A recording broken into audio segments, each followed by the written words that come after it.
Alors bonjour chers souscripteurs de la Nouvelle France Libre, j'espère que vous allez bien. Nouvelle revue de presse mensuelle internationale sur l'Asie.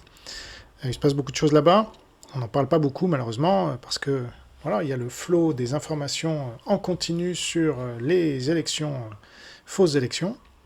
Du coup, on passe à côté de l'essentiel, et notamment cet accord donc du 26 juin, j'enregistre le 26 juin, aujourd'hui même, la Corée du Nord vient de déclarer qu'elle enverra des troupes en Ukraine pour combattre aux côtés de la Russie.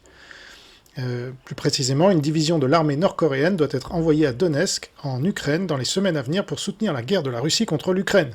C'est la commission militaire centrale de la Corée du Nord qui l'a déclaré.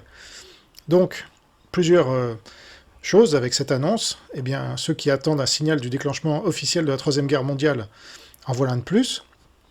Je ne sais pas ce qu'il vous faut. Est-ce qu'il faut qu'il y ait quelqu'un qui déclare voilà, la guerre ou pas? Mais moi je l'ai déclaré déjà le 2 avril 2020, hein, donc il faudrait un peu vous réveiller.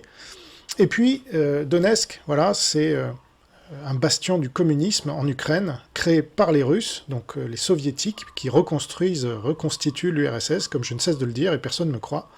Là, vous en avez une preuve de plus. Alors aujourd'hui, on va parler de l'Australie, de la Corée du Nord, de la Corée du Sud, de Hong Kong, de l'Inde, de l'Indonésie, du Japon, de la Malaisie, du Pakistan, du Palau, des Philippines, de Taïwan, de la Thaïlande et du Vietnam. Et contrairement aux deux précédents mois, les nouvelles ne sont pas bonnes, notamment avec cette alliance officielle donc entre Poutine et Kim Jong-un le débile. Alors c'est parti